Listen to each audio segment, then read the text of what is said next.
ప్రశ్న పటం ఏబిసిడిలో షేడ్ చేయబడిన భాగం యొక్క వైశాల్యంను కనుగొనండి. దీన్ని ఇప్పుడు సాధిద్దాం.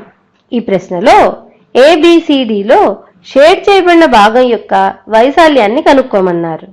ముందుగా ఏబిసిడి యొక్క వైశాల్యాన్ని కనుక్కుందాం. చూడండి, ఏబి = 40 సెంటీమీటర్స్ అని, అలాగే బీసీ = 40 సెంటీమీటర్స్ అని ఇచ్చారు. అంటే ఇది ఒక చతురస్రం.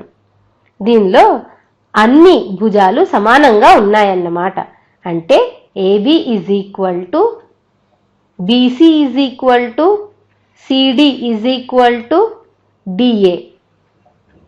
కనుక ఈ ఏబిసిడి యొక్క వైశాల్యం a ఇంటూ ఏ స్క్వేర్ అనే ఫార్ములాని వాడాల్సి ఉంటుంది.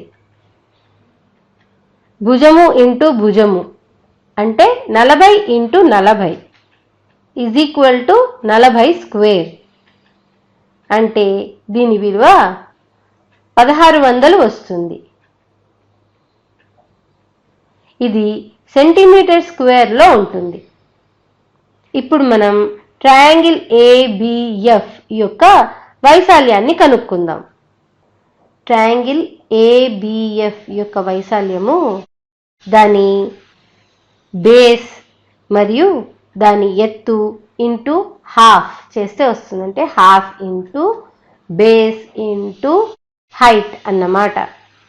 అయితే ఇక్కడ బేస్ ఏబి కనుక మనకి హాఫ్ ఇంటూ 40 వచ్చేస్తుంది.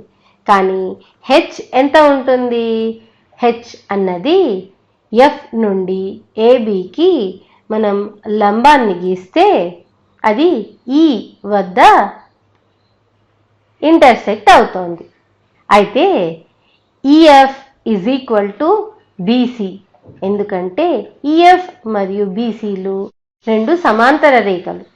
కనుక ఈఎఫ్ బీసీ 40 సెంటీమీటర్స్ అవుతుంది. కనుక హెచ్ అన్నది ఈఎఫ్ కదా, కాబట్టి 40 సెంటీమీటర్స్ అని రాసుకోవచ్చు.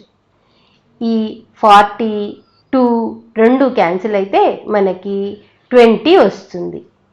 కాబట్టి 20 ఇంటూ 40 2 4s 8 800 వస్తుంది.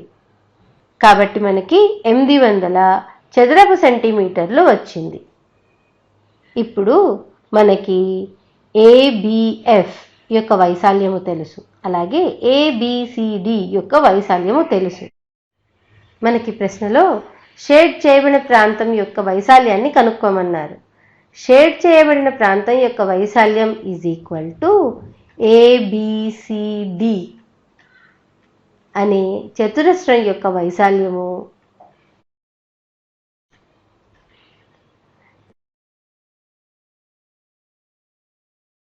మైనస్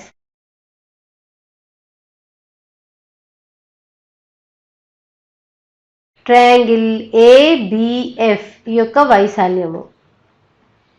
మనకి ఏబిసిడి చతురస్రం యొక్క వైశాల్యము 1600 చదరపు సెంటీమీటర్లని తెలుసు. కనుక 1600 చదరపు సెంటీమీటర్లు అని రాస్తున్నాను. మైనస్ అలాగే ట్రయాంగిల్ ఏబిఎఫ్ యొక్క వైశాల్యము 800 చదరపు సెంటీమీటర్లు. కనుక 800 చదరపు సెంటీమీటర్లు అని రాస్తున్నాను. 1600 మైనస్ 800 మనకి 800 వస్తుంది. కనుక 800 చదరపు సెంటీమీటర్లు అన్నది ఈ షేడ్ చేయబడిన ప్రాంతం యొక్క వైశాల్యం. వచ్చే వీడియోలో ఇంకొక లెక్కను చేద్దాం.